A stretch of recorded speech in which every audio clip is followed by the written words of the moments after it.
All right, welcome back to the Flipping Junkie podcast. Today I've got a good friend, Erik Bee. He's been on before, episode 164. I have him here today, though, because he's got so much information and knowledge in this industry regarding marketing, sales, training, and all three of those really help with what we want to discuss today. And Erik B has a company, Real Estate Funnel Systems, that helps other real estate investors to be able to change the way they're doing lead to deal and acquisitions and getting more deals. So welcome to the show, Erik. Man, thank you, Danny. I appreciate it. It's been a hot minute since we last did one of these, but man, I had a really good time last time you had me on the podcast. So I always appreciate the invite. Thank you. Yeah. And it always comes about sort of organically too. It's not like, who do I get on that show next? And I'm going to reach out to this person. It's we have conversations and it turns into, man, that would be so helpful for so many people. And the last one that we had, we were discussing, this idea of what is important to our businesses or clients' businesses as investors, right? And it's really cash flow and transactions being a big part of that, and the focus tends to be on the very top of that, like the lead generation, right? It seems like where everybody's this shiny object stuff is going on. And you had mentioned something in our last conversation about even some of the top or investors in the country, some of your clients, it amazes you sometimes when they first start working with you, when you see the level of how they handle sometimes when leads come in, just the ball being dropped on some of the most basic things, but they're still in multiple markets doing crazy amounts of deals and it's still working for them. But knowing that just tweaking some of these things just makes huge, even exponential improvements in what they're doing with their business, right? Yeah, man, you said it right. That's my role as a real estate consultant, and having been managing leads and acquisitions for 15 years, I'm really tuned into the nuances of what it takes to take a lead from a warm conversation to a contract, and all the different touch points, rapport building, negotiations that go on in between there. And that's really my forte.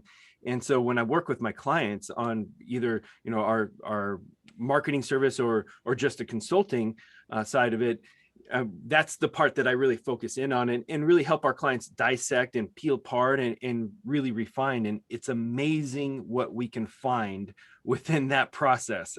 As far as leads coming in, then what happens and who talks to and how they get, what gets said to them before they're either not a lead or they are a lead. And the gap of what I call salesmanship, essentially, the sales aptitude is, there's some room for improvement out there, just generally speaking. I'm just seeing it across the board, and that it is what it is. I see it as encouraging that we have a lot of room to grow, and I'd love to see this industry really step into better sales practice and techniques. Would be amazing for me. I think everybody would win. Yeah, and and at what point do we feel like we've mastered like the ability to take a lead and turn it into a deal? I mean, I don't know that there's any company out there that would ever sit there and say, you know what, we've done it. Put our feet. It's so true, right? Because as we know, every conversation is different. Every transaction is different. That's kind of the cliche of real estate. It's like every transaction is different. And it's largely, that's the truth. And so I see salesmanship as something that you don't achieve. It's a process that you're always learning. And I use an analogy like it's a dance moves. You can master your craft of dancing, but you are always going to be practicing dancing. If you're a master of any one craft, you're always going to be practicing it. And that's what it takes to achieve and maintain that stuff. So I see sales the same way. I see it as a dance that you got to know your moves. You got to know when to move, how to do your moves. You got to be smooth about your moves. You got to, all of those things. And it takes a tremendous amount of practice to do it. Yeah. And I'm not a dancer. And so like that just like I start getting into my head about like, oh, I got to know my moves and I'll just be out there doing weird stuff, man. And, but that's also kind of reminds me of like the issue of whenever the early years in my real estate investing. Yeah. And that's years. That's not like the first weeks and months. Right. That's years of going into full-time and being full-time, but still feeling like I'm fumbling around because the whole thing was about, I'm not doing as many deals. I'm not comfortable with the level of deals that I'm doing. Mhm. And the consistency, it was more about consistency, Yeah. like the consistency of those deals, because without the steady paycheck, that's scary as hell. Yeah, sure. Right? There's so much riding on, we gotta do this. And so all of that frantic, looking back, it seemed kind of frantic. Maybe in the moment it wasn't so much frantic, but it seemed like the attention was always pulled into what's the next thing that I can do to bring more leads in? What's the next marketing tactic? How can I improve what I'm already marketing and then bring in something else? And it was almost like, how many different channels can I stack up and be using to bring deals in? And that consumed all of my brain power. I mean, all of my ability. Do you feel like that's a trap that you see even, for some of these bigger investors that have been doing this for years and years and years? Oh, it's a consistent trap. You're right. This kind of that shiny object syndrome where, it largely comes from that deeper rooted paranoia of, hey, your leads are your lifeline to your business, right? So we're all, as business owners, we're always, and especially this, in our world, like you said, like so much rides on it that if it doesn't, if the transaction doesn't materialize or happen, boom, that can be a huge financial crater. So we as business owners, we're always that paranoid. We need more leads, better leads, more leads, better leads to keep that funnel going. And I'll tell you that it's a double-edged sword. Of course, we always want to be evolving on the marketing side of it, but the thing that really pays dividends is the consistency on how we manage the leads, how we work our own process, and as opposed to that kind of that frantic, let's start a door knocking campaign this week. Oh, next week we're going to do PPC, and then the week after that we're going to do $5,000 direct mail pieces, postcards. Yeah. Okay, and then we're going to measure them all to see which one works the best. And that's the concept. And on paper that makes a lot of sense, but then in practice, when the reactionary stuff starts happening, leads are in, go, appointment there, and then the tracking doesn't happen, and then you kind of left out of the storm of all of this like kind of franticness. You made money, you got a transaction, maybe 2 or 3. It's cool, but all of the attention oftentimes just goes over into now digesting the transactions that just happened. And the owner of the company, it's like kind of wherever their focus is on the business is what really gets done. So like, okay, when we need transactions, they're focused on the lead management and converting and doing everything it takes. And then we got it. Now it's over here. Now it's not as if sometimes like that the other department doesn't just vanish, but if you're not concentrating on it, if it's not getting your intensity or whatever else, right, it's really common for that lull to happen. Yeah. It's like the secondary attention, right? Yeah. Like, because it was me and, Melissa, my ex-wife, when at the beginning of this for years and years, and it was just us for, I think it was 10 years or so in the business. It was just us. I mean, we had a realtor helping sell property, stuff like that, contractors doing the fix up, but it was us doing all the marketing and transaction and managing rehab stuff. But it seems like with all the attention focused on, like the primary attention focused on the lead gen, what happens when those leads came in and dealing with those, like say for me to be going out to one of the appointment of one of those leads, I'm on that appointment, I'm not going to be answering my phone for the leads that are coming in. I'm dropping the ball immediately right there. Then I'm kind of stressed and thinking, okay, well, I got to make this deal happen. And I'm kind of fumbling around with it. I'm offering too much. I need to make this numbers happen. And it throws off. And then as soon as that clears up again, going back to the focus of, okay, last week we said we are going to do all these marketing things, and now this week, so it ends up being sort of in this like hamster wheel, like this trap. Mm-hmm. And the reason why I'm saying this and bringing this up again right now is this hamster wheel, it prevents us from really stopping to look at the big picture and saying, yeah, this is crazy. Like I feel like I'm in this like bind where I don't feel like I'm confident enough to have the consistency or revenue enough to bring on help to fix some of this. And it's up to me. And if it's just up to me, the only capacity I have is make sure we have enough leads coming in. Because if I do that, I can lose a bunch of deals, but as long as I get a certain number of deals. But that trap can go years and years, and you feel like you're doing something, but you're just burning out. I mean, is so that true?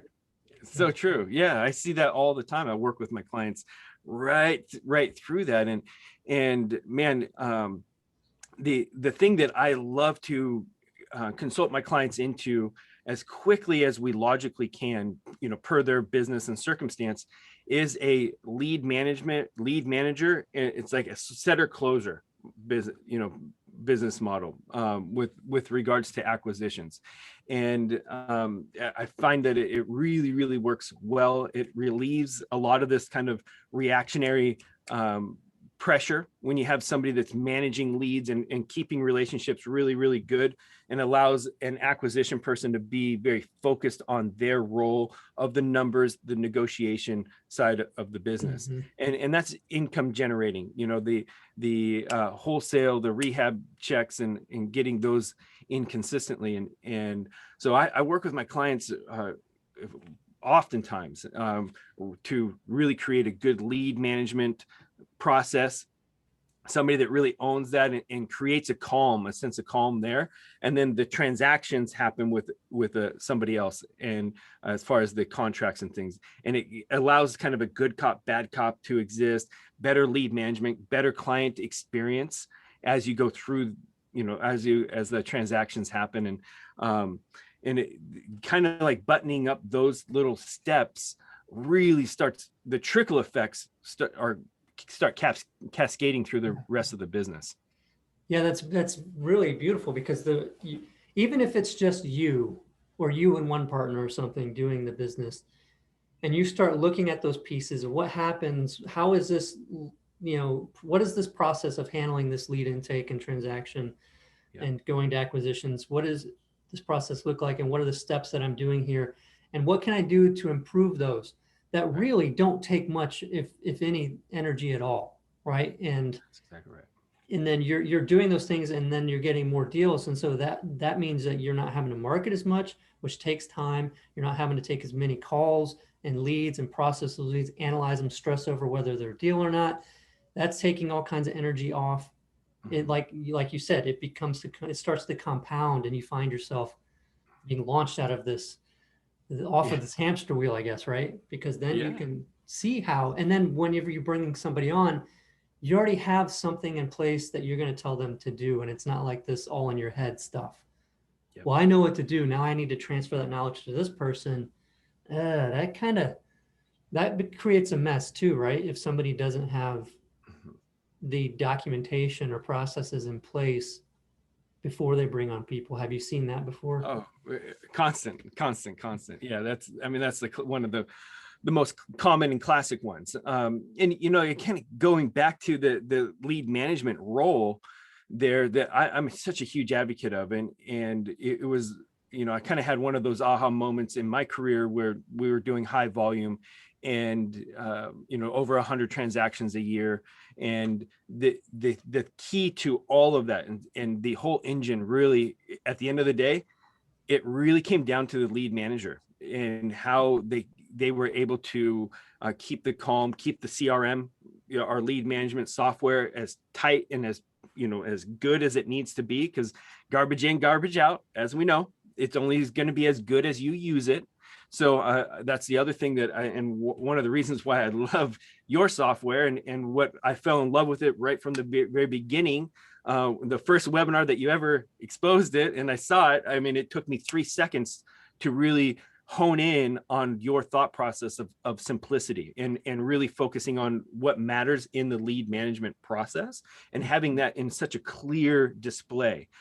Clarity is in transparency is so critically important in lead management. So that lead manager, that role there, when they get to, you know, greet the customers as they come in, they get to make sure that the notes are all perfect, that the everything within the CRM timelines, everything is the way it needs to be. And then it allows the system to do what the system is great at, which is notifying the other people, putting the calendar spots where they need to be. It's managing the follow-up sequences that we then dictate, you know, internally. So allow the system to do the system, right? And that in itself creates a whole level of efficiency.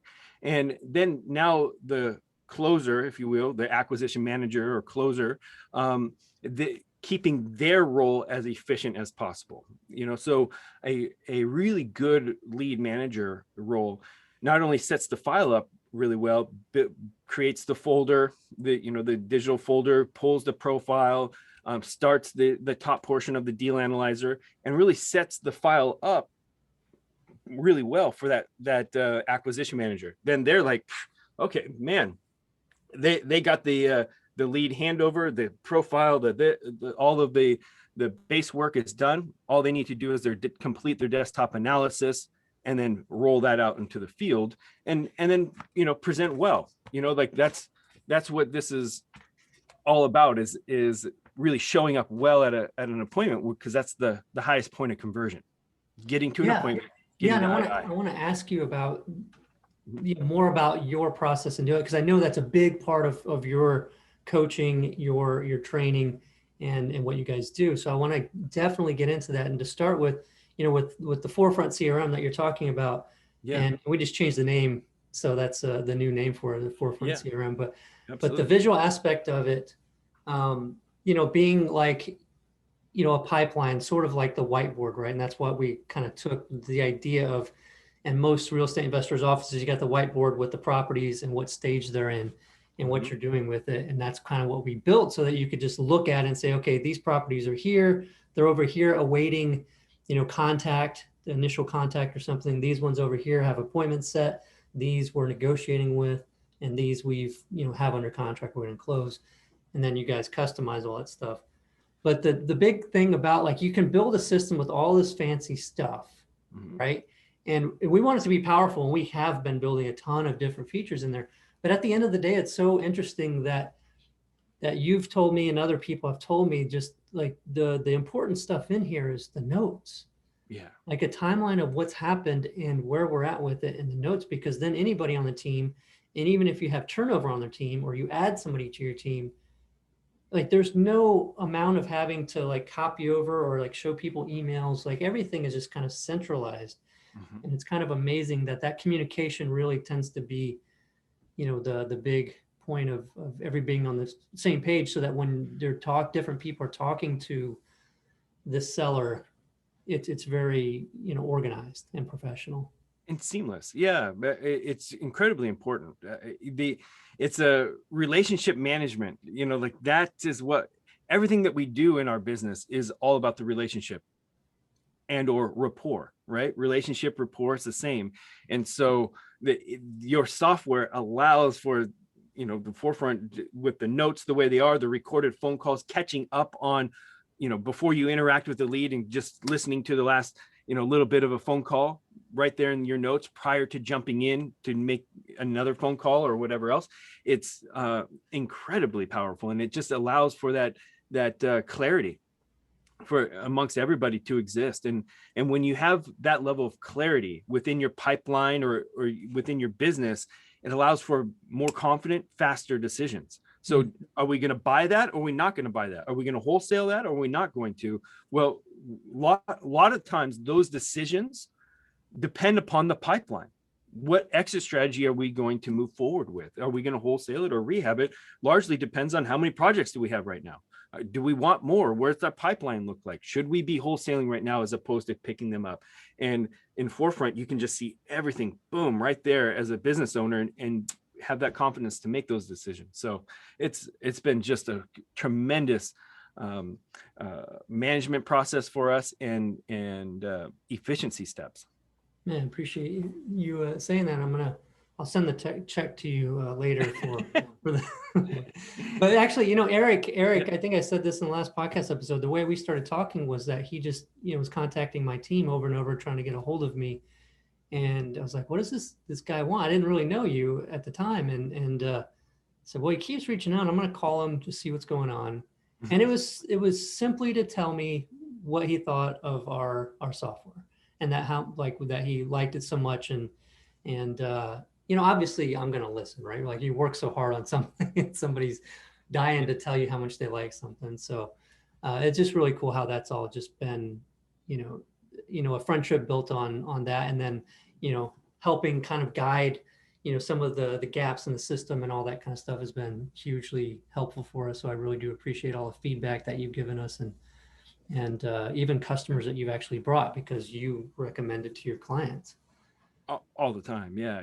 And, like Danny, it was easy for me just because I could see in your thought process, like we were on the same track. When I saw your software, I didn't know who you were, but I could tell we were thinking the same way because the way you laid it out was just near, that's the way I had done it in the past on either a whiteboard or in a different software or whatever that I had kind of cobbled together. And yeah, it was just what did you ask me? He was like, did you steal my idea? Like, how'd you know that? Like, the funny, I mean, I don't mean this from an egotistical spot, but man, when I first saw it, it looked so similar to the workflow that I had run at, CT Homes, and I'd shown a lot of different people. Again, it was cobbled together. It was not a smooth software, but it was laid out the way you laid it out for the importance of the reasons why you did, and just for that clarity, and so everybody could see where the transactions were at any given time. Now, that feature was so important to us that we were letting go of some other significant features that other CRM softwares would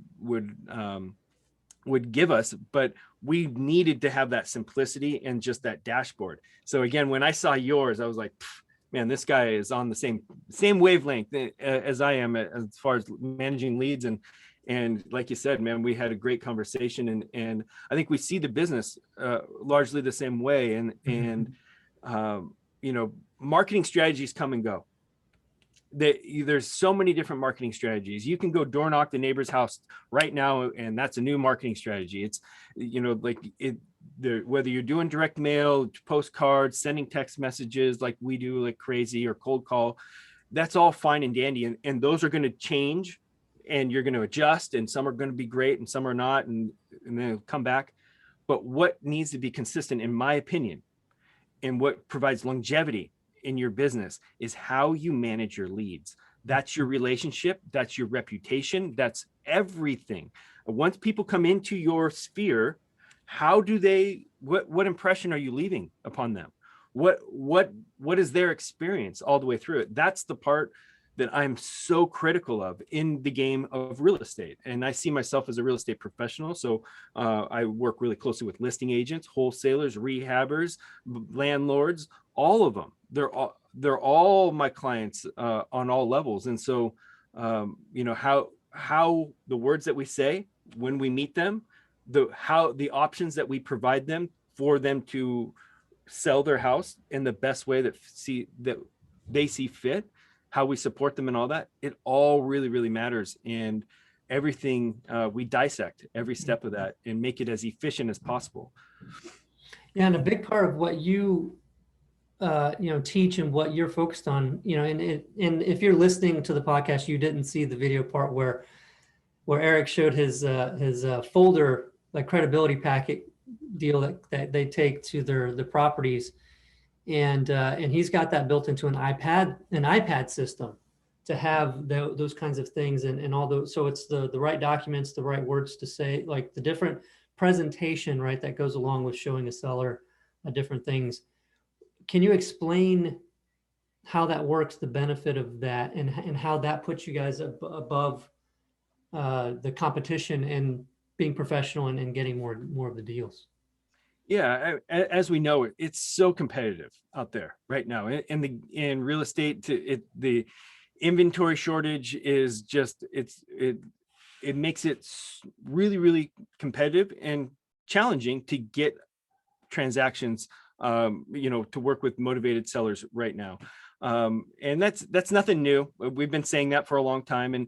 And so I come from the mindset of how can I build, strategic advantages in this competitive field, and being able to make accurate decisions quickly on the spot can be the difference between getting a contract and not. And so, and I'm hypercritical of the client experience, like I was just talking about. And so what do we bring to appointments? What do we say? How do we support our clients into getting a contract? And over the years, we've used, this is, this folder, goes back years, right? And then I would go take it a step further, where I have a cover page, and I have a client net sheet, and I have offer paperwork, and I have all the comps, and I have all these different things that I bring to the seller appointment. I have a purchase and sale agreement. I have, a letter to the seller, all of these different things, right? Just to show really well. This is great. And this upped my closing ratio, the way I was presenting this way, net sheet, purchase and sale agreement, all of these things really put my professionalism above my competition. Now, this is all great, but it was really inefficient to print all of these things and get all this stuff out the door to go to a seller appointment. It was like, yeah, cool, super idealistic. When you did it right, it usually worked in your favor really well. But again, problematic from an efficiency stance. If you're late, if you have 4 appointments in a day and you got to do 4 different of these packets before you hit the road and try to keep all that straight, it became problematic. We still were getting it done, and it helped the closing ratio enough where I would bite the bullet and do it, right? So don't get me wrong, but I always knew, like, God, I got to get faster at this because this is slowing me down, right? So what evolved from that is that I created the same process except for all digital. So I created all of the different pages, the offer page, my notes, my deal analyzer, repair sheet, everything that it takes for me to be accurate on the spot at the seller appointment. It's all, I created a system for the iPad. And so I call it the ultimate seller appointment system. It's the ultimate seller appointment. And it's all of my templates, what I use, and what my team and what I've trained, hundreds of people to do to really set yourself up for the best seller appointment possible. Now, our goal at a seller appointment is obviously to present a cash offer, because that's our main business model. But we also use a net sheet where we talk, here's what you're going to net with our cash offer. Here's what you would net if you were to fix it up and then sell it yourself. Or here's what you would net if you were to list it on the open market. So you have a net perspective. And that's what I call the net sheet right here. Cash, fix it up and then sell it, and then list it, and how much they would net in each one of those scenarios. This is my silver bullet closing document. This document right here allows for that transparency. The decision, metric just opens up. They can see, and they that level of confidence in the moment leads to contracts. And so we're actually able to sign on my iPad on the purchase and sale agreement, and then produce a PDF and write to them right there on the spot. So all of this cool paperwork, all digital, and you can scroll through it, you can interact, you can write on it, it's a really, really fun, interactive client experience when you're using the iPad in the field. And again, you can sign on it, which is super cool, and then email it to them so they have the PDF right there. It's just it upped my my closing ratio to over 30%. So I mean, it was just like a huge jump, and very successful for us. Yeah, imagine it would be, because it feels like, well, I mean, that doesn't feel like, I know that, from working with thousands of motivated sellers over the years, that, there's a couple major concerns that almost all motivated sellers are really, considering, right?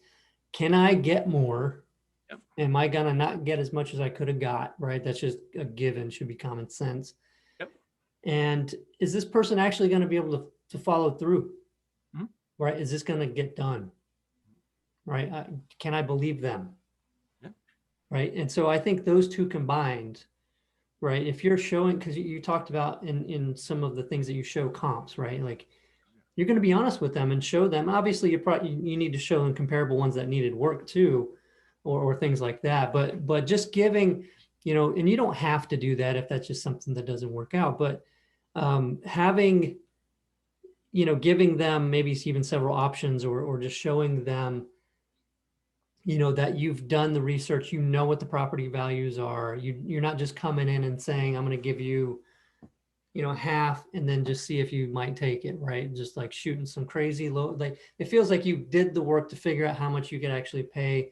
And then, that because you did the work, you're professional and you're presenting it in a professional way, you're going to be able to close. So I feel like in the back of their minds, those things are being, marked off the checkbox to say, okay, boom, boom, this guy's good. And when you see that and you compare it to a competitor that comes through, knocks the house a little bit, walks through quickly, maybe he's a little bit arrogant, and just says, hey, I'll give you this much, take it or leave it kind of deal, or is just ingenuine and just kind of, can tell that they're just like feeding the line. They're going to compare in their minds the two situations. And I guarantee you, they'll, even if you're not offering as much as the other person, they're going to go with you. And why? Because they think that it'll actually get done with you and they're not so sure about the other person. Amen. Everything you just said, yes, it shows up true. I don't, and I tell people this, I don't win, my offers don't win because they're the highest. That's not what I use to win contracts. It's not my price.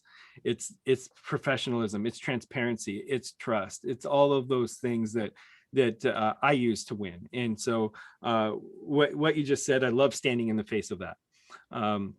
And it really provides a good contrast, and the contrast that you want. If somebody's going to go with somebody else that's less professional just because the price is higher, mm-hmm. Good. Those are the I told you so's that come back and we save those escrows. Yeah. Right. Yep. And we tell the seller that, okay, that's fine. More power to you. Go try that route. Just don't lose my number, because if that escrow doesn't go right, call me. I save escrows all the time.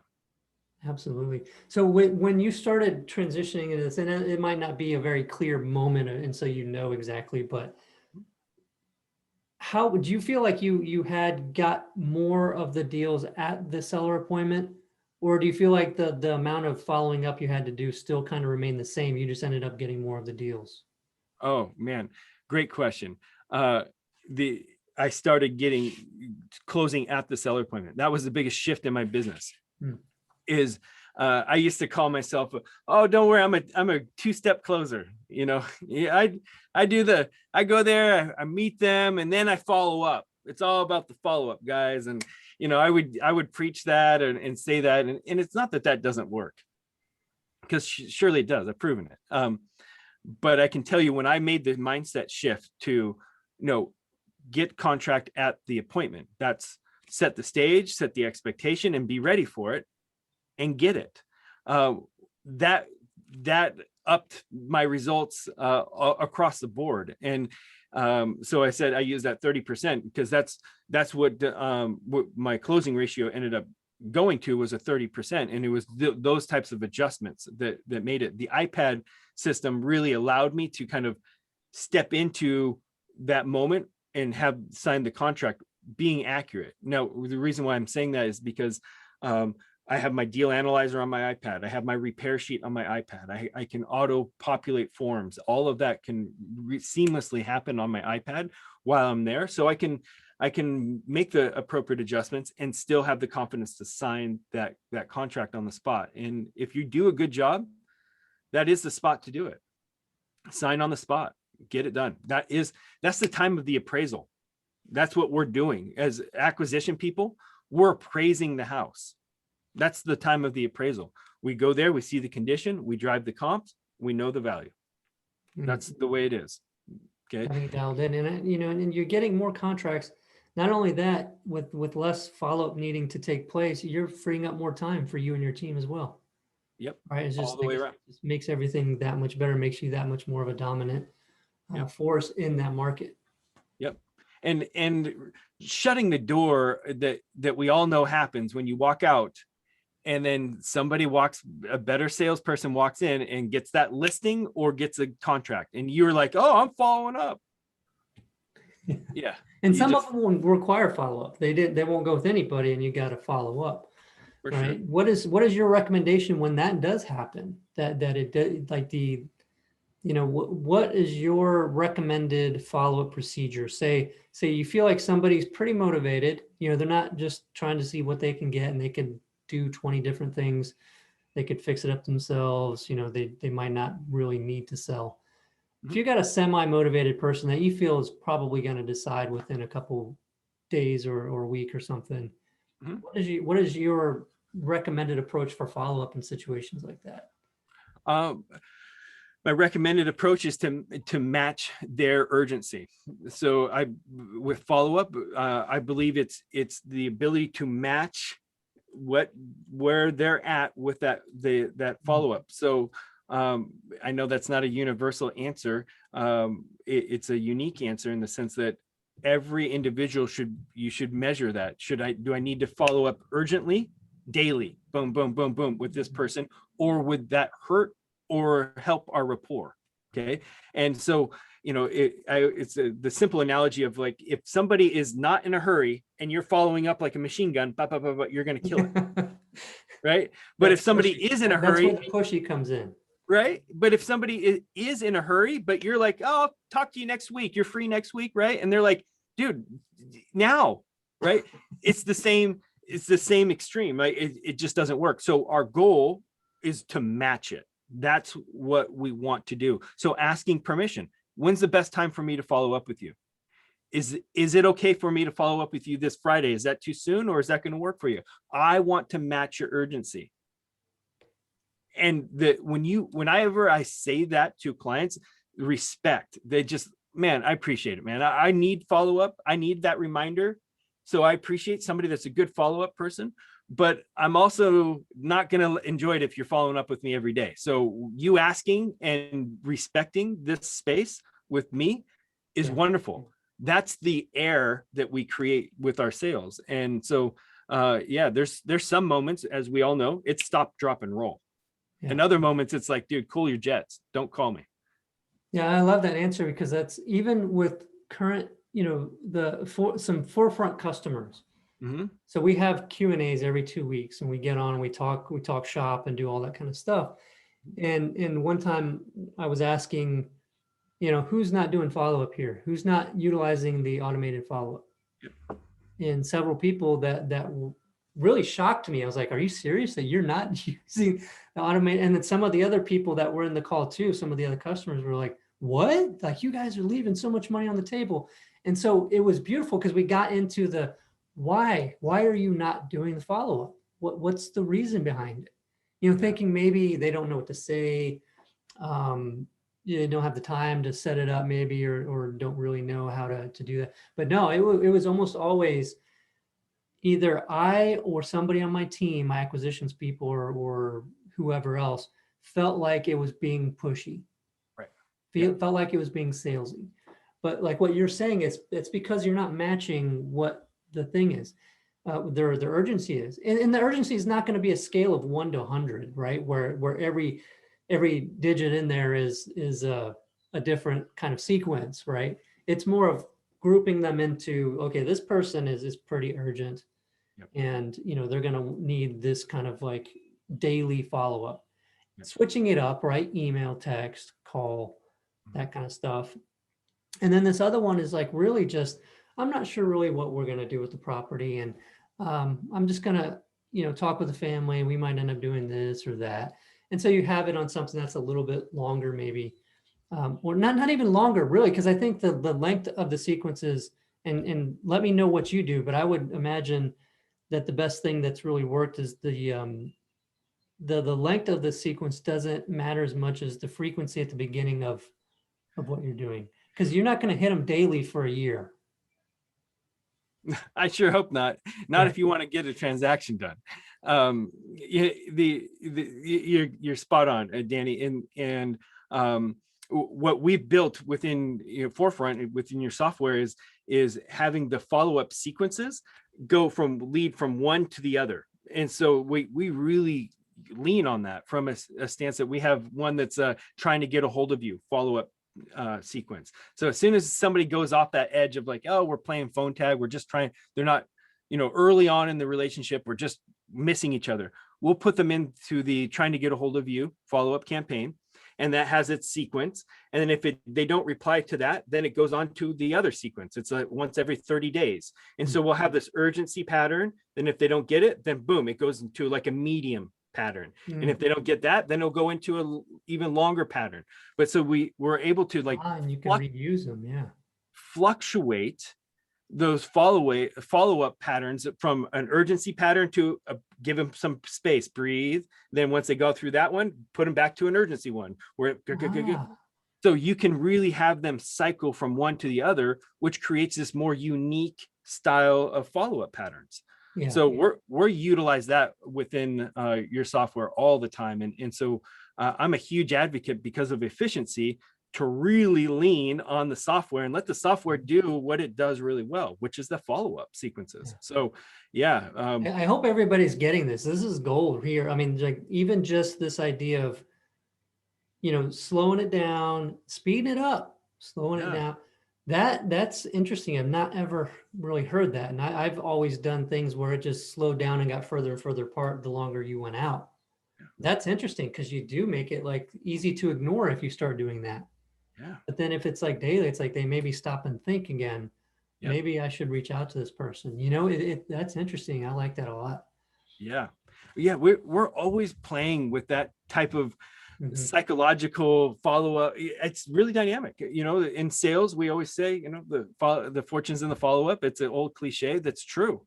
So if I always inspire my clients to know, like, hey, we want to manage the leads as and convert them as well as we can on the front side. That's a gimme. But the art is how we keep our funnel mature and going, so that leads that came in 6 months ago are still getting notified from us, still relevant. And so there's nothing more gratifying to me than converting leads that have been in our system for 12 months or 18 months or whatever else. And that happens consistently. And the way we built the system to work with the follow-up, it was kind of important for me to have it to where it wasn't every single thing that we're working and following up is in my face. Right. Because, you're doing enough volume, and anybody that's been in the business for a while is going to have enough volume for it to become a problem where the follow-up plus the leads you're currently working, if there's not a clear delineation, it's overwhelming, because in your mind, you've got this like amount of just like distraction there, whether you're physically doing something daily for those or not, whether you're letting a tool do it for you or not. And so, that was a very cool part of having the pipeline have all the actively working stuff that you're working right now. New leads, maybe you're negotiating with, immediate kind of follow-up for that kind of thing. And then anything that goes into follow-up, automated follow-up, goes into the background, right? It's off the pipeline. Now, if they respond, then it's something you're working again, because they've raised their hand, said, let's keep talking again. Or start talking again, right? So, I mean, is that the same? I mean, I don't know. I feel like, it's like a baited question, sort of like, but that's exactly right. That's how we do it. And the system works really, really well for this. And I see it as a tremendous advantage in our marketplace, knowing how that almost always, it's really common for the Achilles heel for your competition out there to be lead management. It's so often the Achilles heel, the weakness of your competition. So if there's one spot to pour into, it's this: expose the weakness of our competition and do it really well. And you know, that's what I love, you know, about working with this environment in your software. It's just been really, really powerful that way. And from a conversion stance, you know, that's my you know, I'm the champion of the conversions. You know, I want my clients to not only get the leads, but it's convert them, right? So man, each and every step through that process is we hyper focus on it, and this software continues to put us in the right position and allows us to focus on that right thing. Yeah, I appreciate it, Erik. Before we sign off on this episode, I want to ask you one question that I've kept in the back of my mind during the episode. Is from your iPad lead to deal you know, funnel system, Ultimate seller. Yeah. Okay, the ultimate seller point. Okay, get the the ultimate seller point. Out of that, what do you think the biggest, if there is one, right? I mean, it could be a lot of the factors, all of them combined, are greater than the sum of the parts or whatever. What if there is a single part of that you feel really makes the biggest difference? Which one is it? Yeah, great question. I think with the iPad system, there's tiers to seller appointments. I think the tier one is professionalism. So showing up in whether it's digital on the iPad or just showing up well, like organized like this, showing up at a really high level, prepared, professional. I think that's a critical step one. A lot of people go in there really, really lax or sloppy in this realm. So I personally think that's the ultimate seller appointment system. My templates and things just put you into that, creating that as a standard, right? Whether you were to print it or use it digital, there it is. That's the standard. So I think that's kind of the level one that I would emphasize to everybody. Be aware of how you present in that experience there. Now, the what I call the silver bullet is my net sheet. The net sheet, allowing clients to really see how much they're going to net in those three different scenarios, is so powerful. Now, again, on the iPad, I'm able to change those numbers in the spot, so those numbers can fluctuate, you know, or change while I'm out at the property. So it's truly relevant to them. And that the compliments that experience gets is really, really inspiring. You know, nobody ever showed me all of this, or, you know, I was thinking about which one of these options would be better, but I didn't know how to ask the question, you know, of like, I want to fix it up and then sell it, and how much would I net? Because what I found having these conversations with people is that they create these narratives in their head that are oftentimes wildly inaccurate. Oh, if I fix it up, then I would make this much money. Like, have you done the math? You know, like let's crunch this down a little bit. I mean, you will make some more money, but you know, it's not like, you know. So anyways, I built it just to bring accuracy to that kind of hypothetical conversations, and I lead into it with a statement of, you know, hey, my clients are considering selling typically one of these three ways. They're going to sell it cash, they're going to put some money into it, then fix it, or they're going to just list it. These are the three ways that people are generally processing it. Now, are there other ways? Of course, we'll talk about those, but those are the first three ways. So when I come prepared with a net sheet that speaks exactly to that, it's like I'm, you know, one step ahead of them. And so that really, really has been powerful, that net sheet. Now, the outside of that, the wow of just having an iPad and interacting, drawing on it, signing on it, you know, that level of experience, it's undeniably a wow factor. People love it. They just love it. Yeah, that helps big time. Yeah. So there it is. You answered it. So the like professionalism and the wow factor, but really, you know, having the different options and how it plays out financially for them.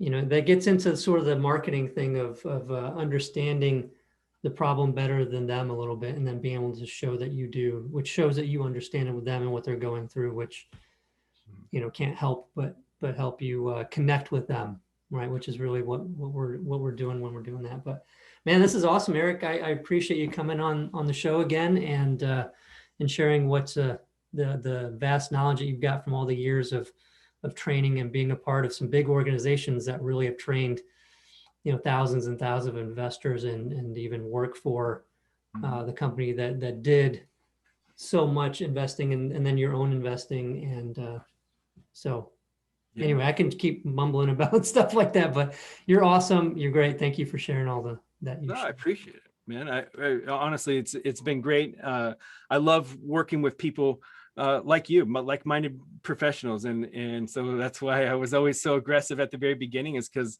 I knew that was the case. And anytime that I can help you and your software and your companies develop, I'm always here, and vice versa. You've been a huge asset to us and all of my clients. So we're greatly appreciative of that, and look forward to what the future brings, all the way through as we get even more efficient. It's pretty cool what we're doing.